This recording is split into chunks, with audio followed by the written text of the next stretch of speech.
축복합니다. 주님의 이름으로 환영합니다. 주님의 이름으로 환영합니다. 오늘 본문의 말씀은 그 유명한 예수님과 수가성 여인, 사마리아 여인과의 대화 내용입니다. 이 이야기 중간에 제자들과 예수님의 대화가 나오고 있어요. 31절부터 38절 말씀이 바로 그 내용인데요. 오늘 본문이 바로 그 내용입니다. 이 대화의 핵심의 내용은 34절이라고 할 수 있겠습니다. 예수께서 이르시되 나의 양식은 나를 보내신 이의 뜻을 행하며 그의 일을 온전히 이루는 이것이니라. 예수님께서 그 당신의 양식을 말씀하고 있습니다. 양식을 우리말로 하면 밥이라고 표현할 수 있겠죠. 밥이란 무엇입니까? 밥은 생명입니다. 먹어도 되고 안 먹어도 되는 것이 아니라 살기 위해서는 우리가 반드시 밥을 먹어야 하는 것이죠. 또 밥은 최우선순위입니다. 예수님의 밥, 또 예수님의 생명, 예수님의 최우선순위는 그렇다면 뭘까요? 34절에서 예수님 말씀하신 것처럼 나를 보내신 이의 뜻, 즉 하나님 아버지의 뜻을 행하는 것, 그리고 하나님의 일을 온전히 이루는 것이라고 말씀합니다. 그렇다면 예수님께서 행하시는 하나님의 뜻, 하나님의 일은 무엇일까요? 요한복음 6장 38절, 39절에 가면 예수님께서 제자들에게 예수님께서 이 땅에 오신 목적을 분명히 밝히고 있습니다. 내가 하늘에서 내려온 것은 내 뜻을 행하려 함이 아니요 나를 보내신 이의 뜻을 행하려 함이니라. 나를 보내신 이의 뜻은 내게 주신 자 중에 내가 하나도 잃어버리지 아니하고 마지막 날에 다시 살리는 이것이니라. 예수님께서 이 땅에 오셔서 행하시고자 하는 하나님의 뜻, 하나님의 일은 무엇입니까? 한마디로 말하면 영혼 구원이에요. 그 영혼 하나라도 잃어버리지 않는 것. 그래서 그 영혼이 마지막 날에 다시 부활하는 것. 그래서 영원한 생명을 얻는 것. 이것이 하나님 아버지의 주님을 향한 뜻이었습니다. 예수님은 영혼 구원을 위해서 하늘에서 이 땅에 인간의 몸을 입고 오셨을 뿐만 아니라 공생애를 마치고 십자가 위에 오르셔서 우리의 죄를 다 뒤집어 쓰고 우리 죄를 대신하여 형벌인 죽음을 당하셨습니다. 그는 죄가 없는 분이라 다시 부활하셨죠. 예수님을 믿는 자마다 누구나 영원한 생명을 얻게 되는 것입니다. 할렐루야. 그래서 예수님께서 요한복음 6장 40절 예수님이 이 땅에 오신 하나님 아버지의 뜻을 말씀하시고 난 다음에 다시 한 번 더 그 뜻을 강조합니다. 내 아버지의 뜻은 아들을 보고 믿는 자마다 영생을 얻는 이것이니 마지막 날에 내가 예수 믿는 자를 다시 살리리라. 그러니까 예수님께서 이 땅에서 행하시는 하나님의 뜻, 하나님의 일은 뭡니까? 예수님을 보고 믿는 자마다 영원한 생명을 얻도록 하는 것입니다. 우리가 양식, 밥을 먹으면 밥은 아까 생명이라고 그랬고 그렇기 때문에 최우선순위라고 그랬고 그 다음 세 번째는 밥을 먹어야 배부릅니다. 밥을 먹으면 배부르다는 건 뭐예요? 만족하게 되고 기뻐하게 된다라는 것입니다. 오늘 예수님께서 자신의 양식이 있다라는 거예요. 자신의 밥이 있다라는 거예요. 그 자신의 양식인 영혼 구원의 그 현장을 목격하는 그 순간 예수님은 얼마나 배부르셨겠습니까? 이것은 한 여인으로 말미암아 이루어집니다. 결혼 생활의 불행으로 말미암아 남편이 여섯이나 바뀌게 되는데 지금 여섯 번째 남편도 지금 남편이 아니라고 하는 거 보니까 이제 곧 헤어질 모양입니다. 이 사마리아 여자가 수가성 우물가에서 그 정오에 아무도 없는 그 뜨거운 12시, 낮 12시 그때에 사람들이 없는 것을 알고 물을 떠러 우물가로 왔다가 메시아이신 예수님을 만나게 됩니다. 예수님과 대화하는 가운데 예수님이 메시아임을, 조상들이 약속했던 그리스도임을 알게 되고 예수님을 하나님의 아들로 믿게 됩니다. 이후에 이 여인은 자신의 물동이를 버려두고 물 뜨는 일을 하러 왔는데 물 뜨는 것도 다 제쳐두고 동네 사람들에게 나아가서 예수님을 만났다, 메시아를 만났다, 그렇게 전파했습니다. 28절에서 30절 말씀입니다. 여자가 물동이를 버려두고 동네로 들어가서 사람들에게 내가 행한 모든 일을 내게 말한 사람을 와서 보라. 이는 그리스도가 아니냐 하니 그들이 동네에서 나와 어떻게 해요? 예수께로 오더라. 예수님께로 동네 사람들이 모여오는 그 모습을 보시고 예수님은 육신의 밥을 먹지는 않았지만 배부르다라는 거예요.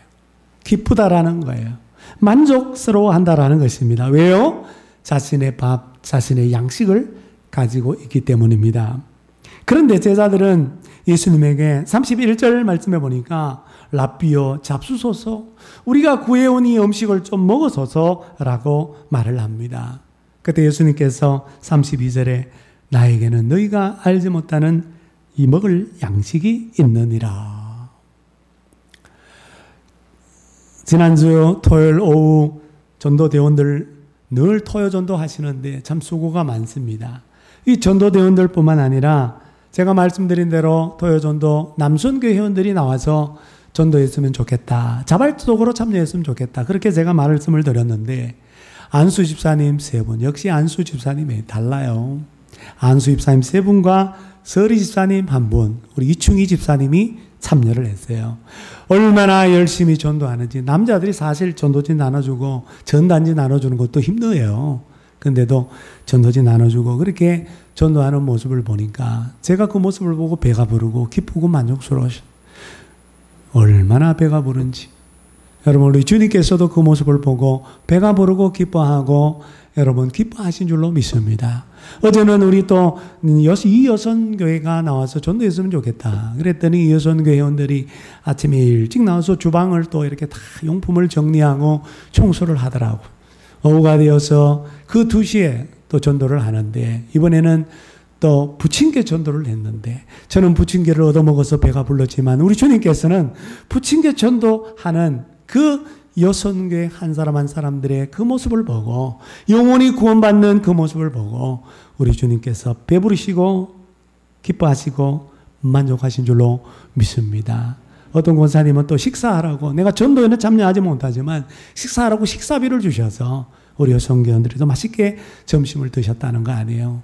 저는 부침개를 너무 많이 먹어서 같이 먹자고 하는 거 사양을 했습니다. 할렐루야.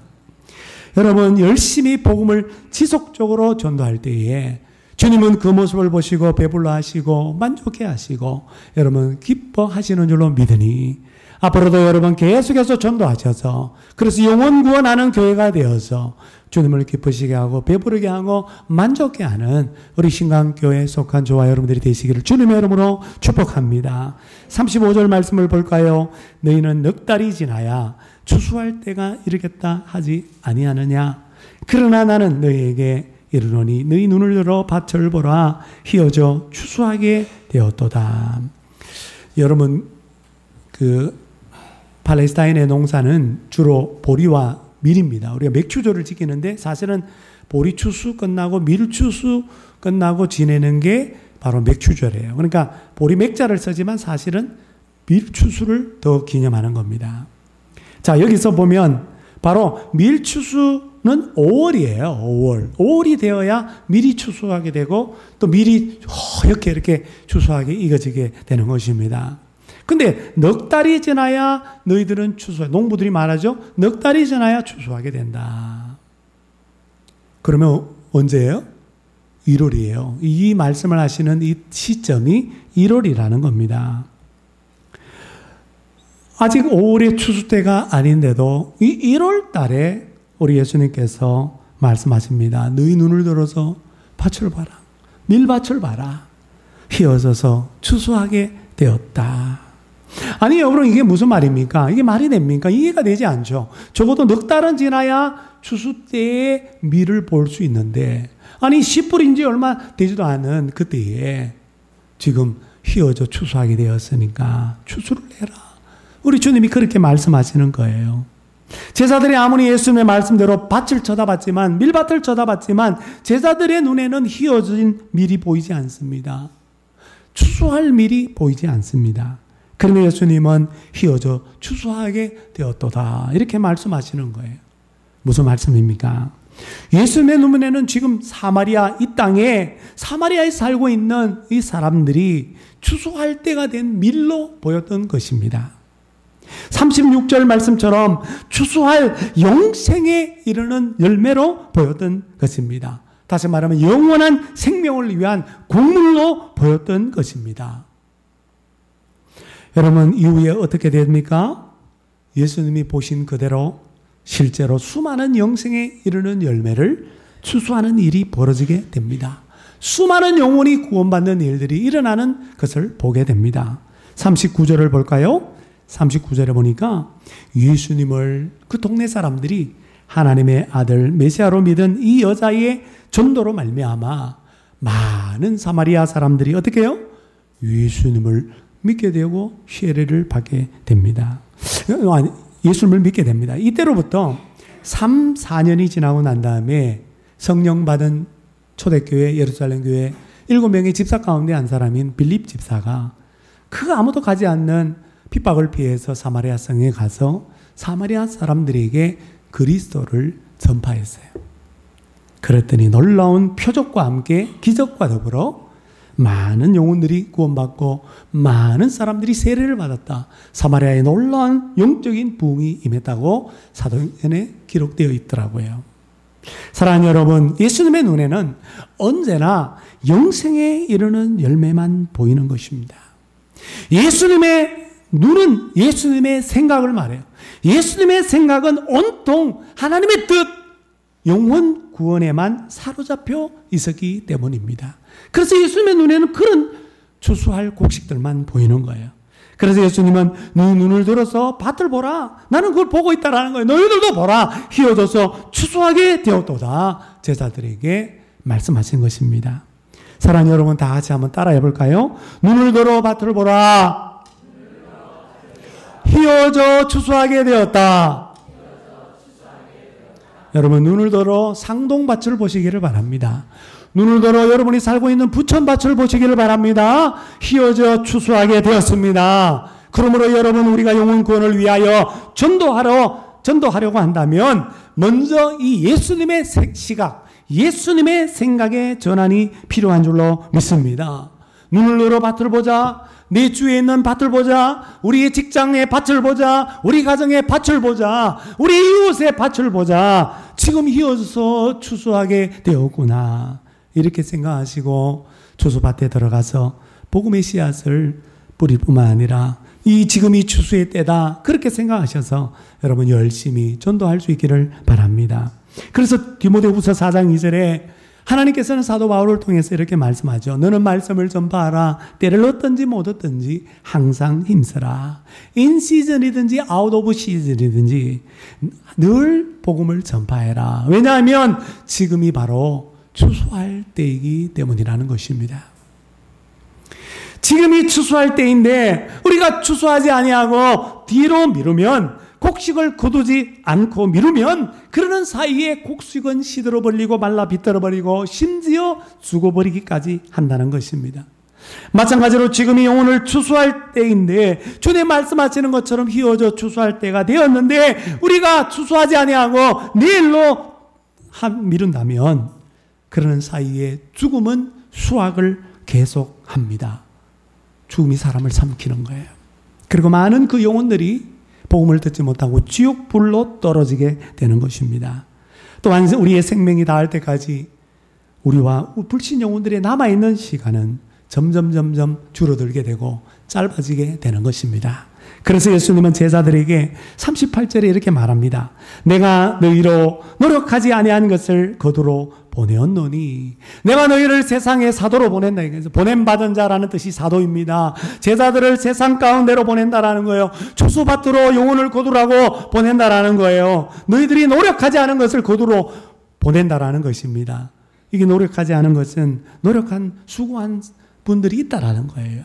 구약 시대의 선지자들뿐만 아니라 그리고 세례 요한 구약의 인물 마지막 인물이 세례 요한으로 보는데 이 세례 요한까지 예수님 만날 수 있도록 마음의 준비를 시킨 그런 수고를 아껴하지 않은 그 사람들 너희들은 노력하지 않은 것 수고하지 않은 것 그것을 거두러 가야 된다. 그래서 주님이 보내었다라고 말씀하는 것입니다. R.A. 토레이라고 하는 목사님이 계시는데 영국 목사님인데 영국의 브라이튼이라고 하는 도시에 가서 전도 집회를 할 때였습니다. 토레이 목사님께서 집회를 도와주는 한 사람과 저녁 식사를 하게 됩니다. 한 식당에 들어가서 음식을 주문하고 봉사해주는 웨이터를 이렇게 딱 보니까 뭔가 이 마음속에 감동이 있어서 그 웨이터에게 내가 복음을 전해야 되겠다. 이런 마음이 목사님에게 생겼다라는 거예요. 근데 한순간 또 이런 생각이 또 들었어요. 아유, 내가 뭐 지금 집회를 해야 되고 이렇게 바쁜데 나 같은 게 뭘 이런 생각과 더불어 또 이게 전도하기가 마땅치 않은 장소 같았어. 그 일을 미루고 식사를 그냥 했습니다. 저녁 식사를 다 하고 난 다음에 그래도 좀 아쉬운 마음이 들어서 웨이터가 나에게 오면 이 테이블로 오면 이번에는 전도해야 되겠다. 그 기다리고 있었다라는 거예요. 그 밥을 먹고도 계속 안 가고 기다리고 있는 손님들을 보고 식당 주인이 와서 무슨 일이십니까? 뭘 도와드릴까요? 그랬더니 아니 조금 전에 우리에게 식사 서빙을 해준 이 웨이터를 지금 기다리고 있는데 지금 안 보인다라는 거예요. 안 온다라는 거예요. 어떻게 된 겁니까? 그랬더니 주인이 굳은 표정으로 이렇게 말합니다. 손님 이미 늦었습니다. 그 웨이터는 손님에게 봉사하고 난 다음에 위쪽으로 올라가서 자살하고 말았습니다. 이 충격적인 사건으로 말미암아 이 토레이 목사님이 한평생 가장 후회되는 일로 그때 그 웨이트를 전도하지 않고 미룬 것이라고 그렇게 말했다라는 거예요. 여러분 이런 일들은 너무나 우리 주위에도 많이 일어나고 있습니다. 얼마 전에 우리 권사님 한 분이 목사님 기쁜 소식이 있어요. 뭔데요? 그랬더니 목사님 우리 아파트에 살고 있는 아주머니 한 60대 중반 아주머니가 당신이 다니는 신강교회 가겠다는 겁니다. 언제? 추석 쉬고 가겠다는 거예요. 추석 쉬고. 그 추석이 지났는데도 이 아주머니가 안 보여가지고 권사님이 무슨 일인가 싶어서 찾아가 봤더니 뭐 이삿짐을 옮기는 거예요. 빼고 있는 거예요. 어떻게 된 건가 알아보니까 그 사이에 돌아가셨다는 거예요. 그분이 60대 중반의 아주머니가 돌아가셨다는 거예요. 사랑하는 여러분, 늘 복음을 전할 문이 우리 앞에 열려 있는 것은 아니라는 것입니다. 전도 대상자가 죽어버리면 내가 전도 못하는 거예요. 전도하려고 하는 전도자인 내가 또 죽어버리면 어떻게 내가 전도하겠습니까? 그러므로 전도 대상자와 내가 살아있는 바로 지금, 이 지금이 바로 추수할 때다라는 거예요. 정말 주님 말씀처럼 영혼을 거두어 드릴 영생에 이르는 열매를 모아드릴 전도할 때라는 것입니다. 그러므로 여러분 미루지 마시고 지금 최선을 다해서 여러분 전도 대상자에게 다가가셔서 주의 복음의 씨앗을 뿌리고 그 영혼을 추수할 수 있기를 주님의 이름으로 권면합니다. 그런데 여러분 우리가 지금 전도를 해야 하는데 그런 전도자로 부름을 받았는데 세상에 보냄을 받았는데 많은 방해를 받습니다. 우리로 하여금 추수밭에 뛰어들지 못하도록 방해하는 방해물들이 있다라는 거예요. 그걸 가리켜서 우리는 전도의 방해물, 전도의 장애물이라고 볼 수 있습니다. 오늘 본문 말씀 속에서 세 가지를 알 수 있는데 첫 번째는 제가 말씀드렸어요. 그것은 바로 내일로 미루는 것입니다. 또 하나는 편견입니다. 편협한 생각. 27절의 말씀에 보면 이때에 제자들이 돌아왔어. 그러니까 예수님과 이 사마리아 여자가 대화를 하는, 그죠? 바로 그때에 제자들이 돌아와서 예수께서 여자와 말씀하시는 것을 어떻게 여겼다? 이상히 여겼으나 무엇을 구하시나이까? 어찌하여 그와 말씀하시나이까? 묻는 제자가 아무도 없었다라고 성경은 기록해요. 제자들이 예수님이 사마리아 여자와 말씀하시는 것을 이상히 여겼다. 영어 성경에 보니까 서프라이즈, 놀랐다라고 얘기하는데 왜 그 모습을 보고 제자들이 놀라고 이상히 여겼을까요? 제자들이 속으로 예수님께 27절에 묻고 싶었지만 묻지 못한 이 질문, 이 내용 때문이었습니다. 무슨 질문을 하려고 했어요? 무엇을 구하십니까? 여자랑 얘기하고 있는데 이 여자에게 도대체 무엇을 원하십니까? 또 하나는 왜 이 여자랑 대화하고 있습니까? 왜 이 여자랑 말하고 있습니까? 이거 묻고 싶은 거예요. 근데 묻지를 못한 건 스승이니까. 예수님은 앞서 사마리아 여자에게 이 수가성 여인에게 우물가에 찾아오셔서 여인에게 물을 좀 달라고 요청을 합니다.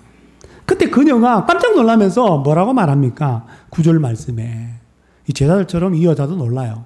9절 말씀 보니까 당신은 유대인으로서 어찌하여 사마리아 여자인 나에게 물 달라고 하십니까?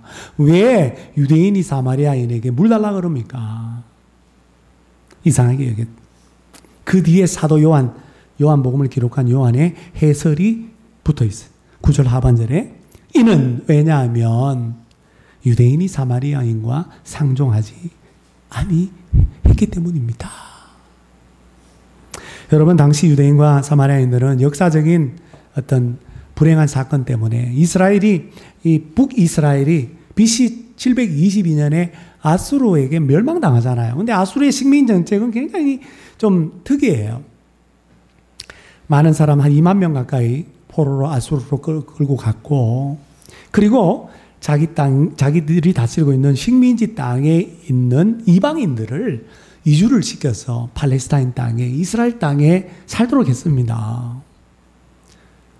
일종의 동화 정책을 펼치려고 통혼을 장려한 거죠. 그러니까 이 사마리아 살고 있는 유대인들이 피가 섞이게 되는 거예요. 이방인들과 결혼함으로 인해서 피가 섞게 되고 후손들을 낳으니까 다 혼혈인들이 되고 다 이방인들과 피가 섞인 애들이 태어나게 되는 거예요. 그래서 남유다, 이 유대 사람들이 볼 때는 아주 더러운 놈들이라는 거예요. 아주 부정한 놈들이라는 거예요. 그래서 상종을 안 했다는 거, 오랫동안 상종을 안 했습니다. 사마리아 사람들 혼혈이라고 이방인들과 피를 섞었다고 개처럼 짐승처럼 그렇게 부정하게 여겼어요.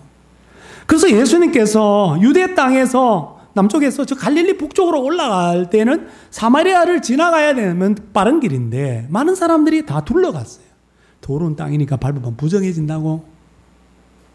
근데 예수님은 사마리아 이 여인을 영혼을 구원하려고 부정하다 여기지 않고 예수님은 사마리아 땅으로 들어갔던 거예요. 그리고 여인에게 물이라고 하는 접촉점을 통해서 예수 그리스도를 전하려고 접촉점을 마련해서 전도를 한 것입니다. 그래서 깜짝 놀랐던 거예요. 아니, 여자랑 단둘이 이렇게 얘기하는 것도 이것도 이상한 건데, 근데 이 사마리아 여자란 말이에요. 이 부정하게 여기는 사마리아 여자과 얘기를 하고 있으니까 너무 이상한 거예요. 도대체 뭘 원하는 건지, 왜 얘기를 하고 있는 건지 모르겠다라는 겁니다. 근데 또 가만히 보니까 이 여자가 나중에 알았을 거예요. 별로 동네 사람들 평판이 별로 안 좋은 여인이에요. 남편이 6명이나 바뀌었어요. 그러니까 아니 어찌됐든 간에 결혼 생활이 어떤 이유로 불행한지를 모르지만은, 그죠? 아마 이 여인에게 종욕이 많았던 것 같아요. 목마름이 있었던 것 같아요. 결혼 생활의 불행으로 말미암아 그게 채워지지 않는 거야. 채워지지 않는. 밑바닥 인생을 살아가고 있는 가장 불행한 여자였던 것입니다. 근데 그녀랑 예수님이 함께 단둘이 얘기하고 있는 모습을 보니까 제자들이 놀랄 수밖에 없었던 것이죠. 여러분, 천국 가면 놀랄 일이 많다고 그러죠. 저 사람은 분명히 천국에 올 사람이라고 생각했는데 천국에 안 왔어. 저 사람 분명히 천국에 못 올 사람이라고 생각했는데 천국에 와가지고 깜짝 놀라는 거야.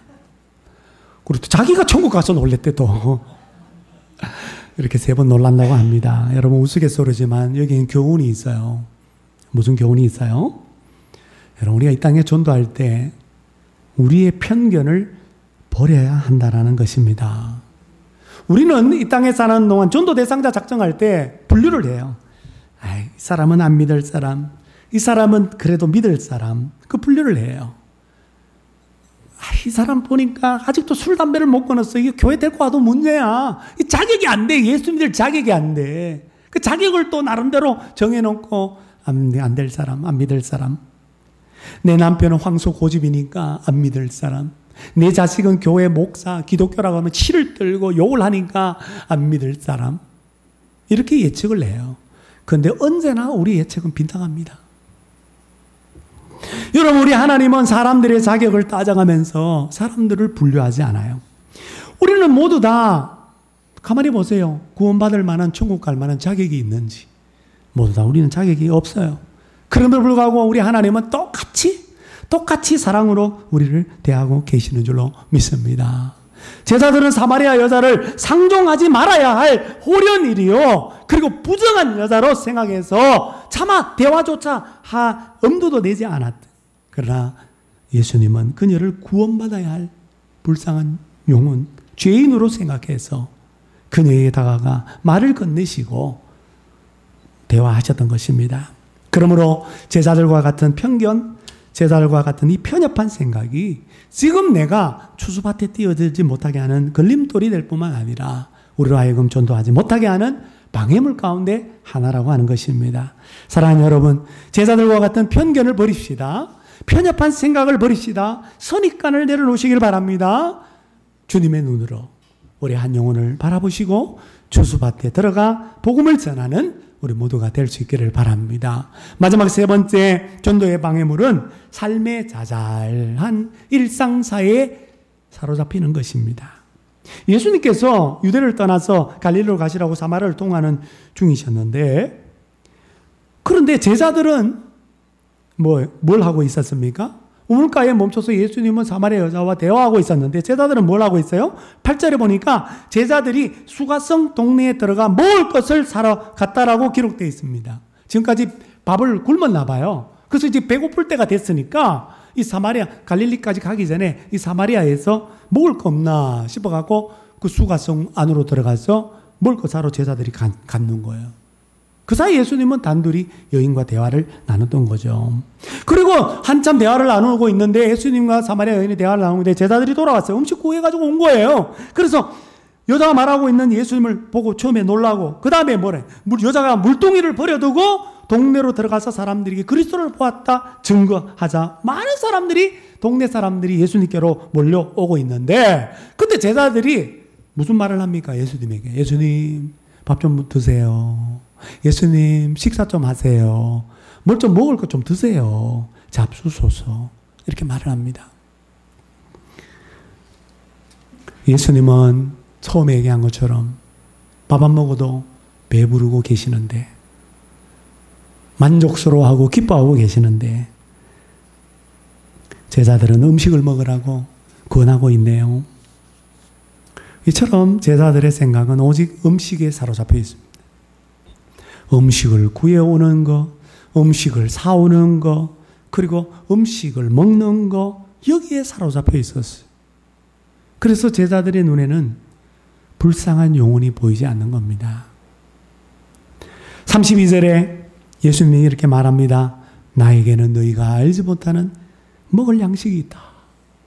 예수님께서 이런 말씀을 하셨는데 그 말씀을 또 제자들이 이해를 못합니다. 그리고 제자들 서로 쳐다보면서 누가 예수님께 먹을 것 갖다 줬냐? 서로 이렇게 말하기까지 했어요. 참으로 어리석은 일이죠.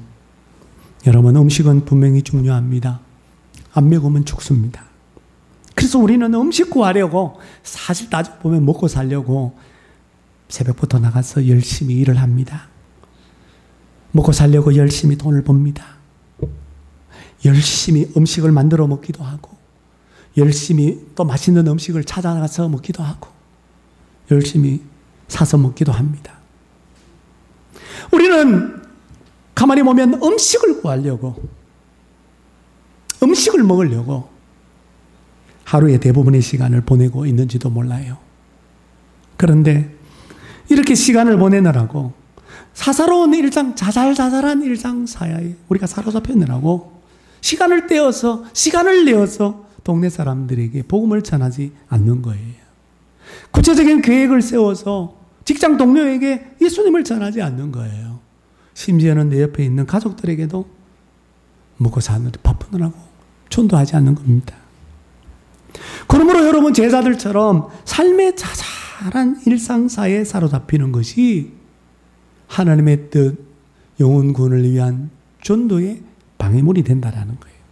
우리로 하여금 주소밭에 들어가지 못하게 막는 걸림돌이 될 수 있다는 거예요. 여러분 주님의 심판날이 어떻게 임한다고 그랬어요? 예수님의 비유에 보면 노아의 때와 같다. 노아의 때가 죄를 지르고 악이 관영한 시대이긴 하지만 여러분 언제 홍수 심판이 임합니까? 그게 성경을 보면은요. 결혼하고 시집가고 장가가고 먹고 마시고 하다가 심판날 만나는 거예요. 여러분 우리가 그거 하는 게 다 일상적인 삶이잖아요. 그거 살아가는 게 뭐가 잘못이에요. 근데 우리가 그 일상적인 삶 속에 우리가 사로잡혀서 그렇게 파묻혀서 동문서주하며 바쁘게 살아갈 때에 우리의 사명인 전도를 하지 않게 된다라고 하는 것입니다. 한 어떤 여집사님의 간증이에요. 이 여자 집사님은 젊은 날에 행복한 가정을 꿈꾸면서 아주 멋진 남자와 사랑해서 결혼을 했어요. 근데 안타깝게도 이 여자 집사님이 아기를 못 가지는 거예요. 남편은 괜찮아. 그런데 시어머니의 구박이 이만저만이 않은 거예요. 시어머니가 너무 구박을 많이 합니다. 자식 못 낳는다고 그렇게 구박을 해대는 거예요. 도저히 여보 난 못 살겠어. 시어머니 때문에 나는 죽을 것 같아. 그래서 이혼을 해버리고 맙니다. 남편이 너무 마음이 아파서 남편의 배려로 위자료를 두둑히 이 집사님이 받아요. 큰 집도 하나 받고 그리고 상당한 재산도 받았습니다. 근데 이게 웬일입니까? 이혼하고 난 다음에 얼마 지나냐 하면서 우울증이 걸린 거예요. 우울증에 걸렸어. 죽고 싶은 마음이. 아침에 해가 뜨면 왜 또 살았나. 죽어야 되는데. 그런 마음밖에 들지 않는 거예요. 너무 외롭고 너무 불행한 인생을 살기에. 근데 이 집사님이 우울증을 극복한 하나의 취미가 생겼어요. 그게 뭐냐면 수석수집이에요. 수석수집. 쉽게 말하면 돌 모으는 겁니다. 전국 방방곡곡을 다니면서 수석을 모으는 거야. 신기하게 생긴 거, 귀하게 보이는 거, 그런 것들을 다 모아가지고 나름 상당한 수석 전문가가 되었어.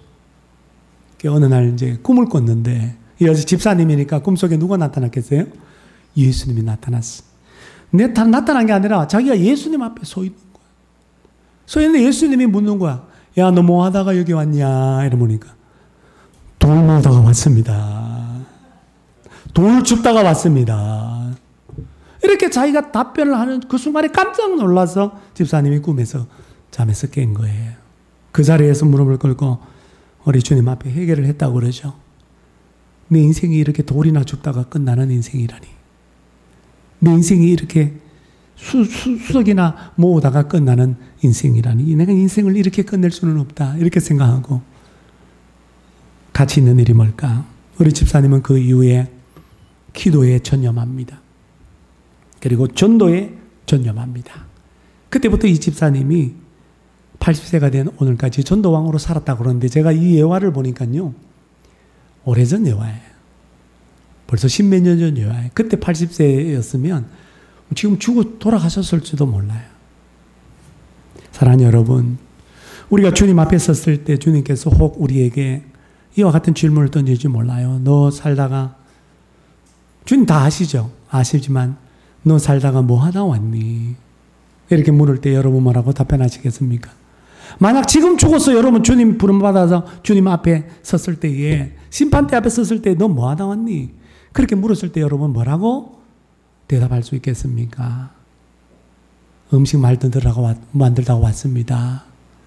음식 구하느라고 돈 벌다가 왔습니다.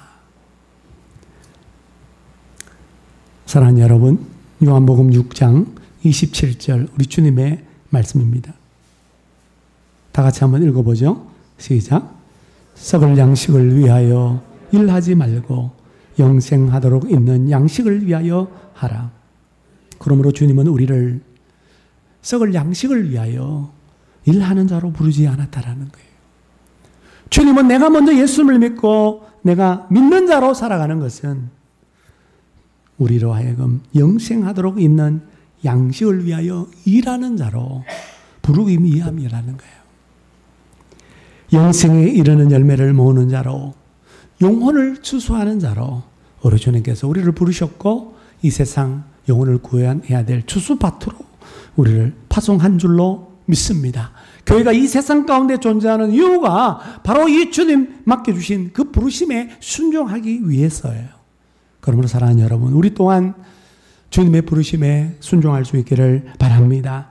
삶의 짜잘한 일상사에 사로잡히지 말고 영생하도록 있는 양식을 위하여 일하셔서 영생에 이르는 열매를 모으고 영혼을 추수하는 저와 여러분들이 되어서 주님 앞에 섰을 때 너 뭐하다 왔느냐? 주님께서 가장 기뻐하시는 영혼을 추수하다가 왔습니다. 영생에 이르는 열매를 모으다가 왔습니다. 그렇게 대답하고 그 대답을 듣는 우리 주님의 칭찬, 착하고 충성된 종아, 영원한 상급, 의의 면류관, 생명의 면류관, 머리에 받아 쓰는 우리 모든 주의 종들이 다 될 수 있기를 주님의 이름으로 축원합니다. 가슴에 두 손 모으고 함께 기도하겠습니다.